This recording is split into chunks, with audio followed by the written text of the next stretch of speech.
Hey y'all, howdy. Welcome to One for the Books. I'm Sandy Broadwell, and welcome to the Lady Nights reading vlog. There are quite a few new books that came out in 2025 about Lady Nights. I am planning to read 3 of them for this vlog. Maybe one that is not a new release, but one that came out recently within the last couple of years that I've been looking forward to and haven't made time for. So my plan is I'm going to read 2 of the new releases that just came out within the last couple of months. The first one is going to be Isle in the Silver Sea by Tasha Suri. Tasha Suri is the author of the Jasmine Throne, which is the Burning Kingdoms trilogy, and I really loved that trilogy and the unique world building that she pulled off with that fantasy series. So I'm interested to see how The Isle in the Silver Sea is going to go. Then my second confirmed pick for this is The Everlasting by Alex E. Harrow. Alex E. Harrow is the author of The Once and Future Witches, The 10,000 Doors of January, and The Starling House. And I've read 2 of those 3 books and really have enjoyed both of them. And I just think Alex E. Harrow's writing is so beautiful. The third book for this vlog is as of yet undecided. I think I'm going to read the backlist book that I've been wanting to read, which is The Fireborne Blade by Charlotte Bond. That one is a bit shorter. I think it's only a novella, but it is a duology, whereas these other 2 are standalones. The other maybe possibility for this book is The Second Death of Locke, because that is also a 2025 new release, but that one for some reason hasn't quite appealed to me as much, and it's probably just because I'm not as familiar with that author. But we'll see. I already have The Isle in the Silver Sea and The Everlasting checked out from my library, so I'm starting with those, and then we'll see how I'm feeling after I finish those 2. I'm already 23% of the way into The Isle in the Silver Sea, so we'll dive in.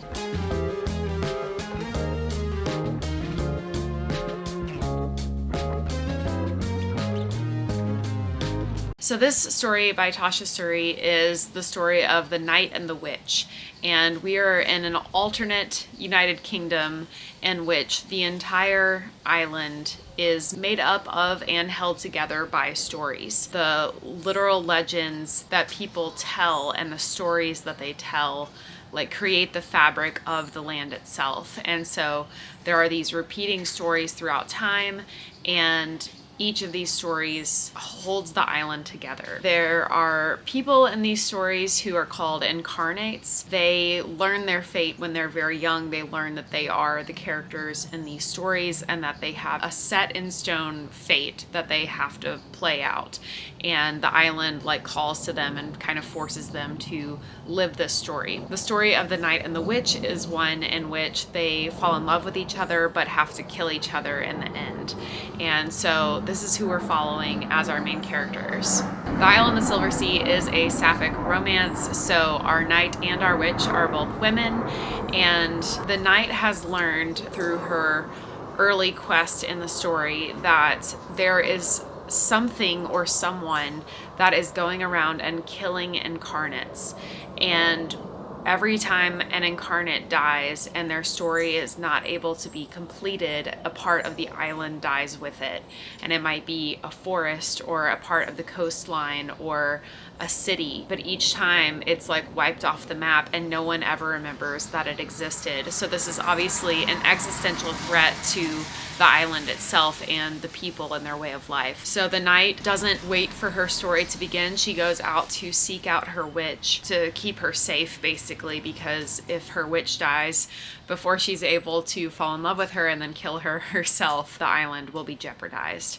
So that's about where I am at the moment. The knight and the witch have met up and they are being now taken to meet the queen. It's interesting so far. I am enjoying the writing. I am not quite as invested as I expected to be at about the 1/4 mark, but I am expecting the story to pick up a little bit moving forward. I'm hoping that the last 3/4 of the book are going to be a little bit more fast-paced. But that's it for now, and I will tune in again once I have more to say. Let me know if you have read any books about Lady Nights that you would recommend down in the comments below. I think I was also maybe outside for the first clip of this vlog, but it's gonna turn really cold on Monday, and I'm just trying to soak up all of the last nice weather I can while it's still an option. I finished The Isle in the Silver Sea by Tasha Suri, and I'm giving it 4 stars. It was very good. I actually liked it, I think, probably better than I expected to, just because I, in my head, had like tied the word romantasy to it, and that was a bit of a stigma that I wasn't sure I would be able to overcome. I can't remember what I said in the first clip, but it is the story of the knight and the witch, and in their story, the knight is basically forced to kill the witch because of the queen's orders. And so then they get reborn into, different bodies, but they remember their past lives, and it plays out again and again and again. The witch is trying to figure out how to stop this cycle from happening, and is there a way to stop the cycle without destroying the island? Yeah, it's just about their journey. And it wasn't a 5-star because I never felt super connected to the characters. They are very much like the knight and the witch, more so than characters that I connected super deeply with. They really embodied kind of the caricatures of themselves a little bit in the story. I think it was done really, really well. Both of the knight and the witch are dark-skinned, I assume like Indian descent. That's very rare in England, and so there's some really good like anti-colonial messages along with the story. The themes of it, of like whose stories deserve to be told, also is really interesting. There's some really good found family, really good queer rep. Yeah, the story was it was doing a lot of things really well, and it would be an easy recommend for me going forward for anyone who's looking for this kind of story. Also, this is the second book I've read this year where the stories kind of create the fabric of the reality, and I love that trope. The other one was like Emily Wilde's Compendium of Lost Tales. I just think that is such a fun concept, and it was done really, really well in The Isle in the Silver Sea. So yeah, great start to the vlog. I will tune back in once I've started reading Everlasting by Alexi Harrow. I already got my library hold on that in, and so I'm just trying to like hurry up and wrap up the other book that I'm reading for my family's book club so that I can get to that book, because other people are waiting for that hold as well. I am most looking forward to starting that. That was kind of my most anticipated release of this vlog, so can't wait to see what Alexi Harrow has in store and how that story is going to differ from Tasha Suri's. I'll see you again soon. Hey y'all, I just wanted to tune in and say I am exactly at the 50% mark of The Everlasting by Alexi Harrow, and I am loving this so far.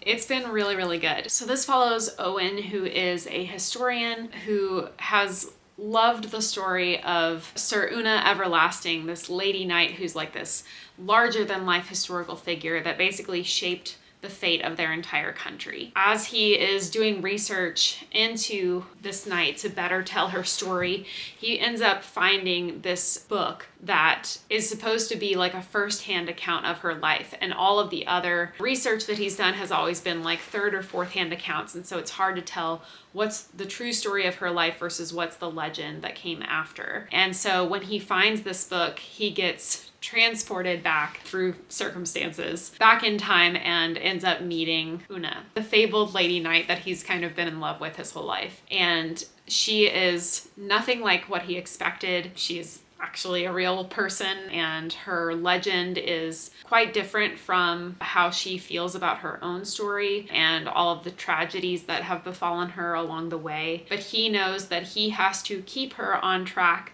to do the things that she has done in legend in order to keep history on track and make sure that, his country's future is stable. And so he basically has to lead her forward onto this upcoming tragedy of her death, even though he's slowly getting to know her as a real person and not just a legend, and as he becomes conflicted about that.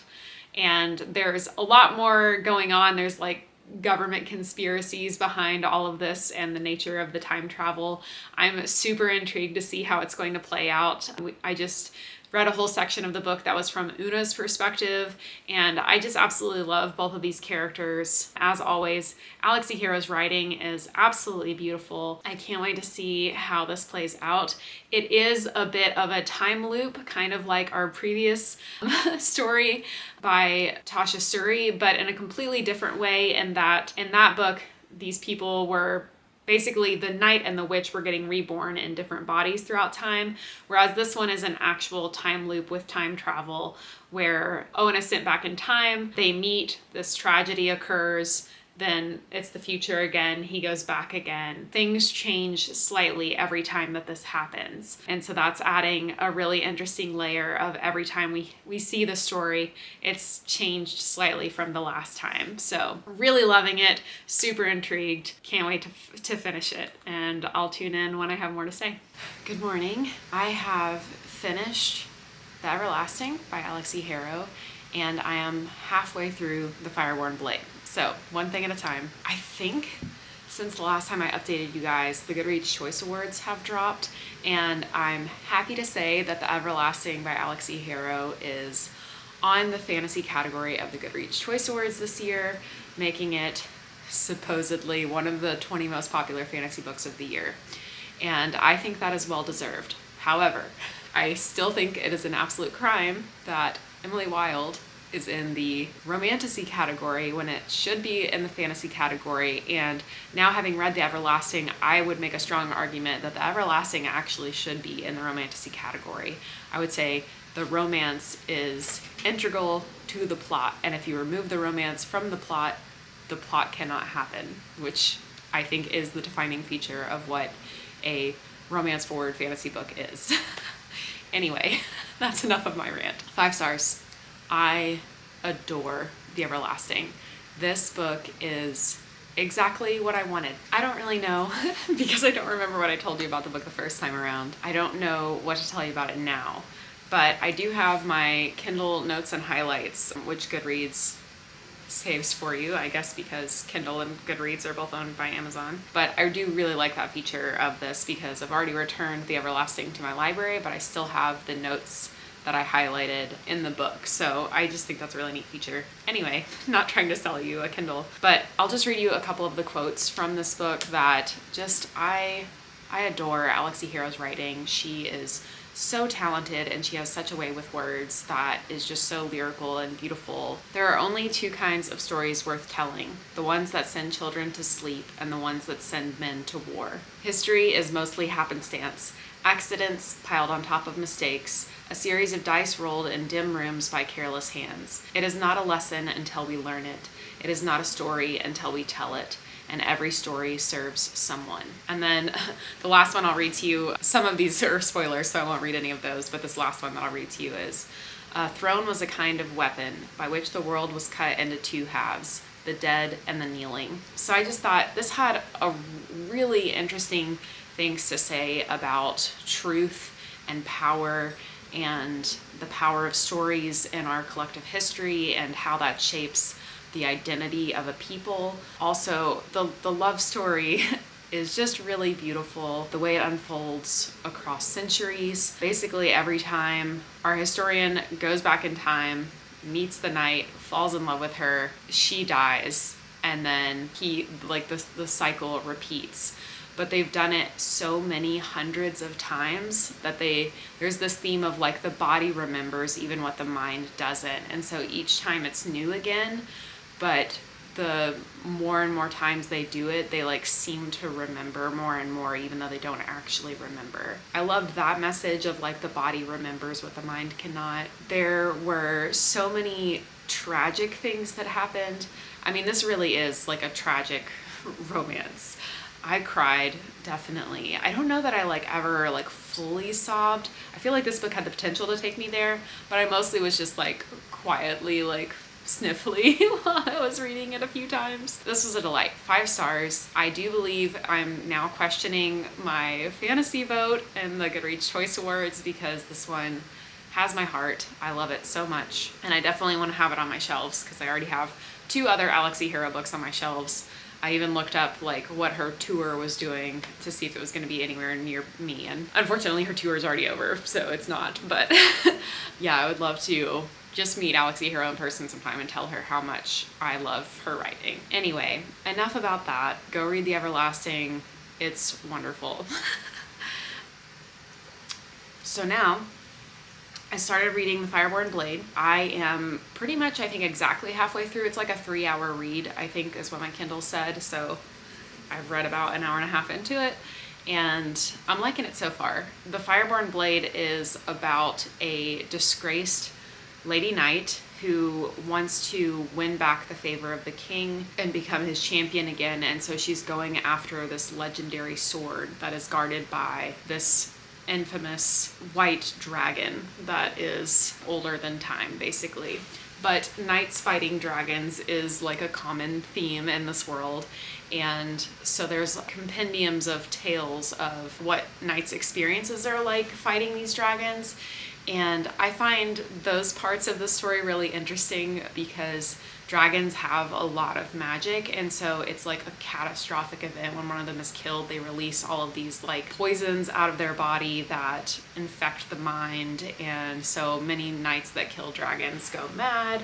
Or if you are like incinerated by a dragon before you die, like you become like this ghost that has to haunt the dragon's lair for the rest of time, often not even realizing that you are a ghost. But there's just like so much magic surrounding the dragon's lair itself that knights can like lose their minds before they even get to the dragon. Our knight's name is Madeleine, and she is generally pretty mistrustful of magic, but she did go to a mage prior to going on this quest so that she had some magical protection from the dragon's magic. And so we've dived a little bit into that, and she has a new squire. Her squire is like following her into the cave and like trying to help her on this quest, but they're also like getting to know each other along the way. But she's like, she can't really remember who this squire is or why he's with her necessarily, because the like dragon magic is like messing with her mind a little bit. And so they're like a little bit mistrustful of each other and not really sure that their missions are aligned on this quest. It's all been really interesting, and it's been a really quick read, so I'm sure I will probably finish this today and hopefully check back in with you in a few hours and let you know how it went. Okay, y'all, we made it.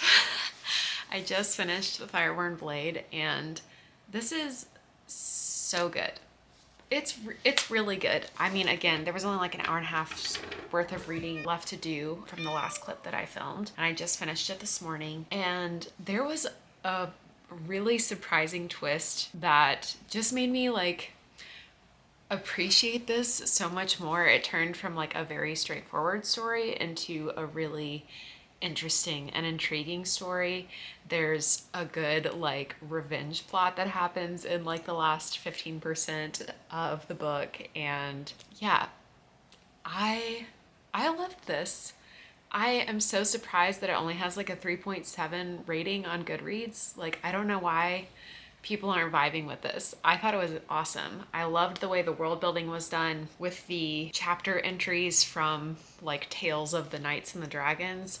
I also liked how Madeleine's backstory was interspersed, and we were basically like getting flashback chapters to her like preparing to go fight the dragon, and then like flashing to present when she was in the cave with the dragon and her squire.